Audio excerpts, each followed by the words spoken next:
Hi guys. I am going to record this video on the preceptor workshop, but just the married state slides specifically. Yes, this is my own personal YouTube channel, so I wasn't quite sure like what platform to use, and this one is kind of my favorite way of sharing videos, so I'm trying it this way. If I have to redo it, then that's fine. Also, when I did a test run on this, the sound was terrible. So I'm just going to go for it and we'll see how it turns out. So anyway, thanks for watching my video on the married state preceptor model. Let's get going. And can I advance my slides? That would be helpful. Let me see here. Okay, there we go. So we will start with kind of what the married state preceptor model is and the difference between what we used to do as nurses when we would precept people. So it's the divide and conquer versus the married state preceptor model. So you guys all know that in the past, oh, look, documenting is spelled wrong. But anyway, in the past, we used to divide and conquer with whoever we were precepting, and it just made our lives a lot easier. So, I mean, for example, we would say, okay, we have a new admit and our 9 o'clock meds are due. So you give the meds, I'll go do the admit. But is what we're trying to get away from is that very concept of dividing and conquering and instead staying together. So it is a definite change in the way that we have precepted people. But as I go through the slides, you'll see why this is a much better way to precept our nurses and make sure that they're safe and competent and comfortable by the time that they're done. I am going to kind of read the slides because if you're like me and you like to listen to things while you're working out or on a walk or in your car, you know, you'll miss what's on the slides. So divide and conquer versus married state preceptor model is designed so that there are no missed opportunities to teach time management, organization, reorganization, priorities, and critical thinking. Okay, so here's a cute picture of some of our amazing 7B nurses. Oops, okay, here are our nurses from 7B. So I went around and took pictures just to make the slides fun, but our nurse residency program is now designed through evidence-based research and literature on reducing disparities between theory and actual nursing practice. So we want to engage the learner and promote supportive and safe learning environments to implement the concept of married state preceptor model. So the traditional, something's weird with my mouse, so I'm sorry, you guys. The traditional preceptor model would do the divide and conquer. So there was challenges with that. So there's a gap in learning and in overall safety, because if you say to your precepting nurse, your brand new grad or your student, whoever you're precepting, hey, I'm going to go do the admit on this room. You go give the 9 o'clock meds in this room. Is what's happening is your preceptor or your preceptee, I should say, is now giving meds without you watching. And you're doing an admit without them being able to see that. So that lacks the one-on-one teaching and close guidance of all activities in nursing. It creates a lot of stress for the preceptee and the new grad. And you know how new nurses are and students, most of the time they're like, oh yeah, I got this, I'm good. But really, if you remember what it was like, it's stressful and they're not actually good. And so they go into the room really stressed, not knowing how they're doing. And there's a significant risk in the delivery of patient quality care. So I have one little story also that one time I had a new grad who was precepting, and the preceptor wasn't with the new grad while she was giving the AM meds, which you wouldn't think is a big deal after week 3 or 4 or whatever. But when the new grad took the blood pressure was elevated. Well, this patient had high blood pressure. That was in their history. And this was at like 7 a.m. At 9 a.m. they had their scheduled blood pressure medication ordered. So the preceptee thought nothing of it.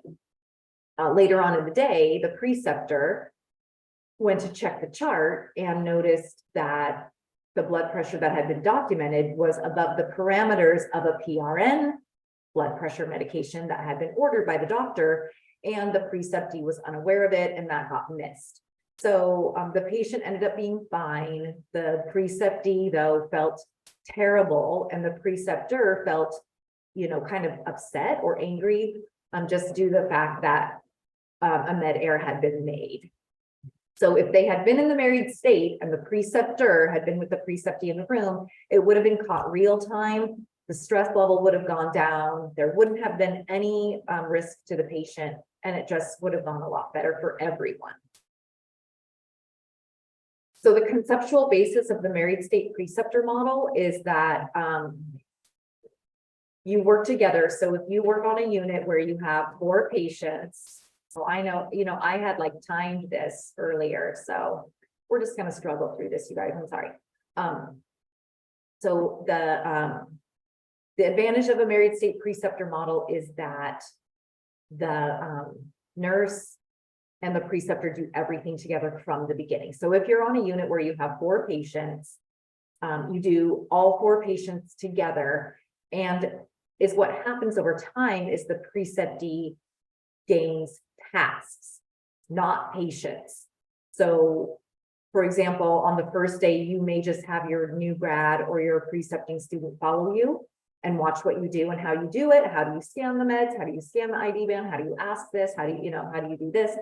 And then the next time you're together, or maybe even the next time a medication is due, you'll be like, okay, you give the meds this time on this patient.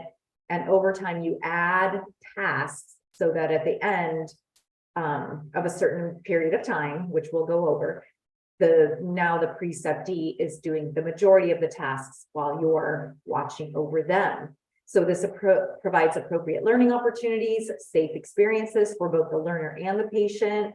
The learner becomes more proficient, providing direct patient care, and the role of the preceptor gradually shifts from that of the actual teacher to more of a resource. So this is win-win. So the divide and conquer method was, and you guys might remember this, it's like, okay, I have 4 patients that I'm responsible for on my unit. I'm going to give my preceptee 1 patient, and they're going to do everything alone while I take care of the other 3. And of course, you feel like you're a good preceptor. You're like, I'm here for questions, whatever you need, I'm here for you. But really now they're doing everything alone in the room. So that just wasn't good on so many different levels. While you're taking care of your 3 patients and they're taking care of their 1, they're missing out on meeting everyone that you're interacting with, the phone calls that you're making, seeing how you're doing your time management. Oftentimes when you do the divide and conquer method, the charge nurse or the manager thinks, okay, well, there's really 2 nurses on this assignment, so let's give them the heavier load or the more difficult patients. And really that's not right either. It's supposed to be the married state preceptor model is the full load of patients from the beginning. You guys are caring for the patients side by side. This allows a lot of opportunity for socialization of your preceptee, meeting whoever you meet, seeing how you interact. How are you bringing in other disciplines? Like when are you calling respiratory, or when can you do, the incentive spirometer on your own, for example? The preceptee and the preceptors need to be seen as one. The charge nurse and the manager cannot split you guys up to take on a new admit for someone else or break each other for lunch. That's not what the married state preceptor model is all about. So working side by side, completing all tasks together, including getting supplies and preparing for tasks. So this was also a good story where one of the new grads had a patient and there was a RRT called, and the preceptor said to the preceptee, the new grad, hey, we need, all these supplies, go and grab the supplies and I'll be here, running the RRT. Well, you can imagine it's a stressful situation.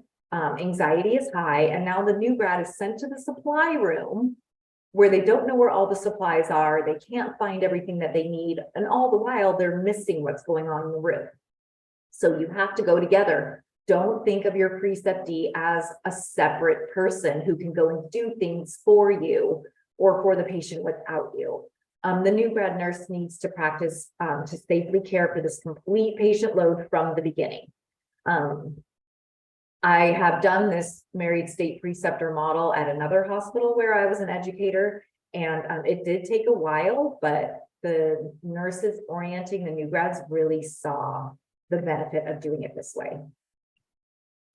It increases patient, new grad, and orientee safety. It increases confidence, competency, quality. It increases time management skills, provides immediate feedback, like I was telling you with the blood pressure story, and increases opportunities in building connections and socializing on the unit. So we built this new grad residency program on the Patricia Benner novice to expert transition model. Patricia Benner is a nursing theorist, and she goes over novice to expert. I'm sure you guys have remember this from nursing school or other classes, or if you've taken this class from me. And so one of the reasons why I want to go over this is because your new grad is a novice RN. I have other slides that go over this, but I'll talk about it on this slide for a second. So a novice RN is very much a tunnel vision type of practice. This is where they're going to need help from you, because they're going to have tasks. They're going to want to get through the tasks in a certain order, not necessarily basing it on patient or patient assessment. So you guys are going to do everything together, get report in the morning, prioritize which patients are going to be seen first and why. And so side by side, you'll do phase 1. In phase 2, you'll sort of be shadowing them during certain activities. In phase 3, the preceptee will start to take the lead. And then by the end of their preceptorship, so what? At the moment, it's 14 weeks. In our new grad residency program, it'll be more like 19 weeks. We expect your new grad to be at the advanced beginner stage. So advanced beginner, they're starting to be able to prioritize, but they only have a few experiences to base future decisions upon, which means they can't be expected to know everything, even at the end of their preceptorship. They just need to know enough to know when to ask, the correct questions to ask, and who to seek out if they need help. And I tell you guys that because we expect so much from our preceptees, and it can be really overwhelming for them. So here we go. The novice has no professional experience. An advanced beginner can know recurrent, meaningful situational components, but not prioritize between them. So that's why we want them to be with you for 36 hours a week, and taking the full patient load, because every experience they have is just a little stepping stone that they can build upon as they move forward. A competent nurse, this is where nurses begin to understand actions in terms of long-term goals, and this is around 3 years of being a nurse.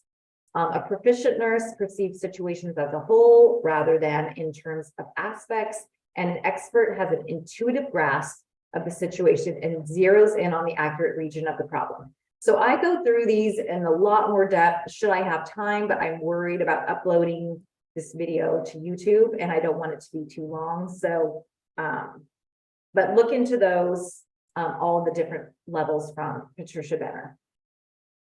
So where they start and where you leave them. So a novice has concrete acquisition of knowledge, skills, and step-by-step learning. They really can't see beyond that. So if you say, take the blood pressure on this patient, they will take the blood pressure on that patient. It's not for quite some time that they're able to really analyze the blood pressure. What does it mean? What does it have to do with their health history, medications that they take? So that's where you come in as the coach.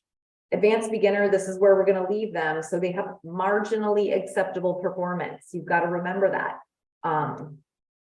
We can't expect them to be these expert nurses able to take charge, be a relief nurse at this point. They're still very, very new. They learn by guidelines. They need to know where to find policies. They need to know where to look up meds, all these things, so that as they move forward, they have the confidence to care for patients alone. They have limited experience, and they can't always apply this meaningfully. So the 3 phases of married state preceptor model for you to know is the first phase is side by side. The preceptor and the preceptee complete all activities together. The preceptor and the new grad take the full assignment together, and the preceptor initially completes the majority of the tasks. So this is the period of time where the new grad, or let's say a student, gets to see what you're doing, see how you plan your day, see where the meds are kept, how to get into the Pyxis, where all the supplies are kept, and where's the kitchen and the codes to the break room, and all of that stuff is in phase 1. I break it down by the weeks in a minute here. Phase 2 is shadowing. So at this point, the preceptee performs care with the preceptor closely observing. So this is a time where you as the preceptor are still with the new grad, watching what they do. Like I said, with that blood pressure story, if the preceptor had been with the preceptee, it would have been caught in real time and there would have been no risk to the patient. The preceptor and the new grad take the full assignment together still, but at this point, by the end, the new grad's completing more and more of the patient tasks.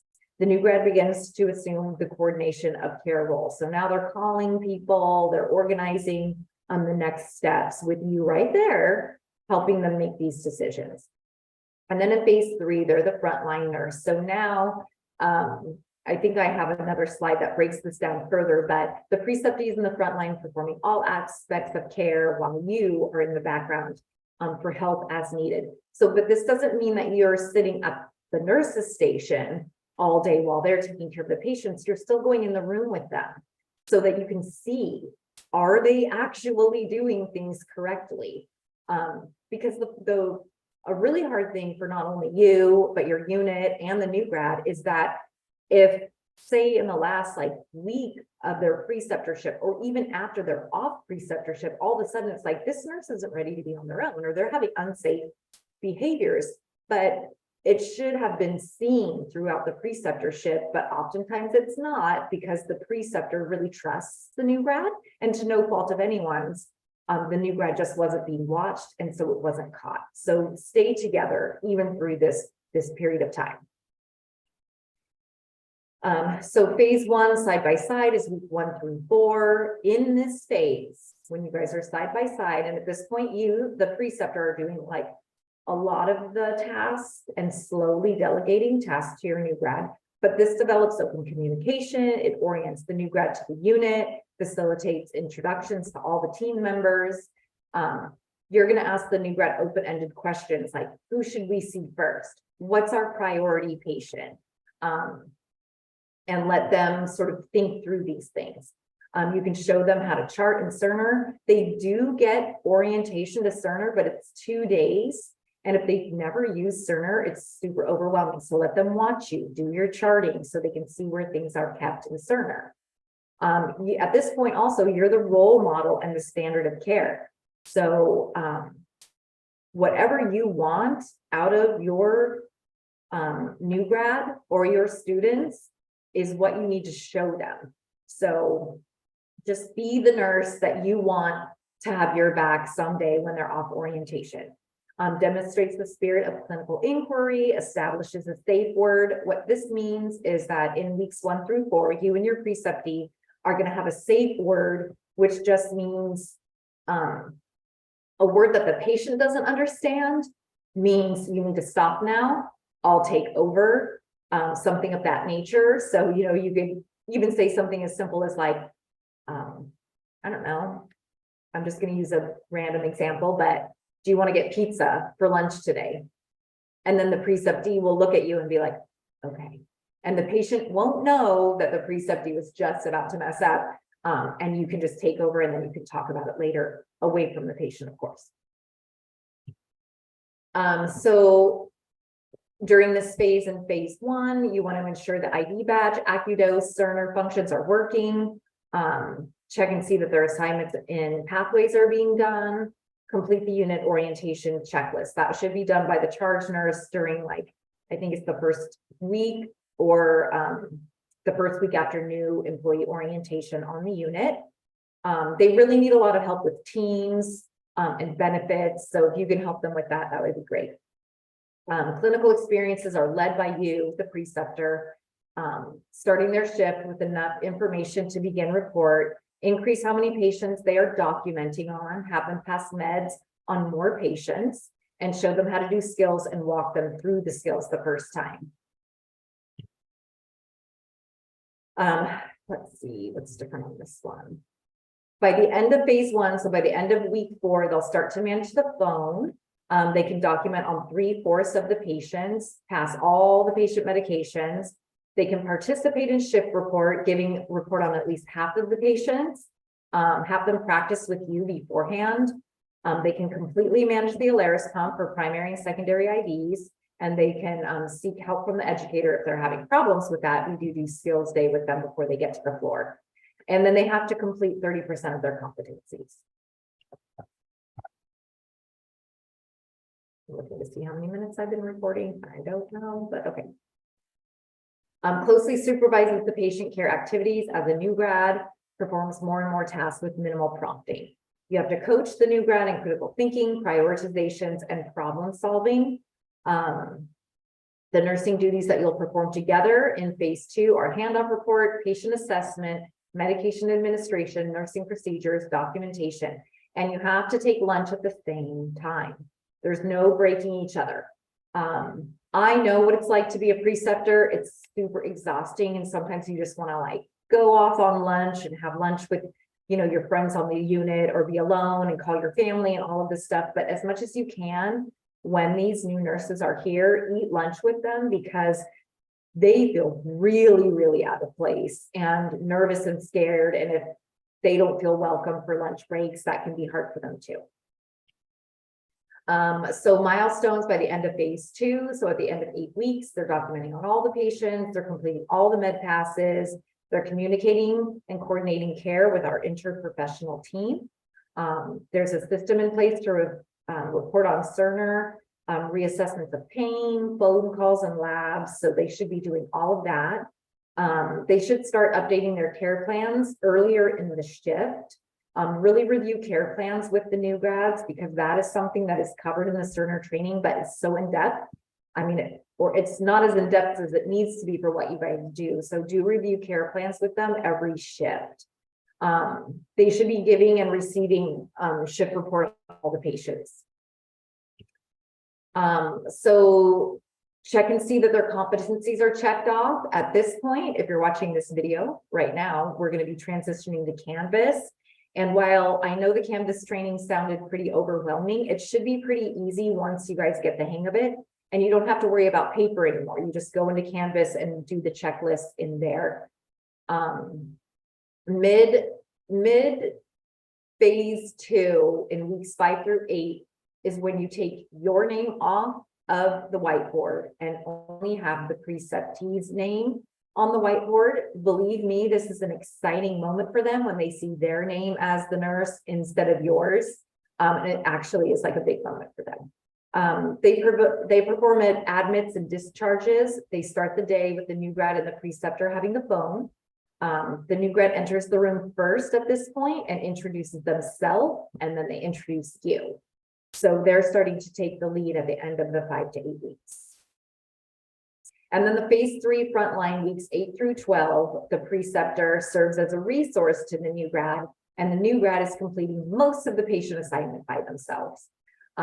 You're supervising all of their activities still, making sure that they are doing everything correctly.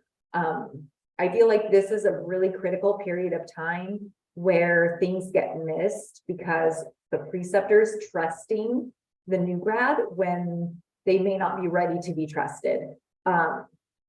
So just keep your eyes on them, go in the rooms with them, do the assessments with them, so that you just know that they're creating good habits for their future, and ensure that their competencies are getting completed. I think I went over this slide already. Okay.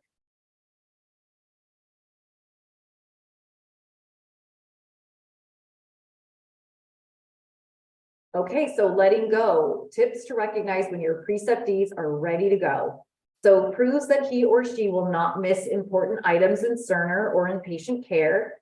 demonstrates that he or she can use past clinical experiences and apply them to the current clinical problem. So that was that building block that I was talking about earlier. They may not have ever seen this particular patient situation, but if they've had something similar in the past, they can now build upon that. And that's a good sign that they can do that moving forward. They recognize his or her own limitations of knowledge and know where to look to find it, whatever that may be. And they ask appropriate questions. They are self-starters and they seek more challenging experiences. Was that it? Oh, yeah. Okay. So I'm glad. Okay, I wrapped that up, and now I will upload this to YouTube and get it out to you guys. So if you have questions, you can always call me, and if this works, then I will try to make a longer one or go more in depth with certain subjects. Thanks, guys.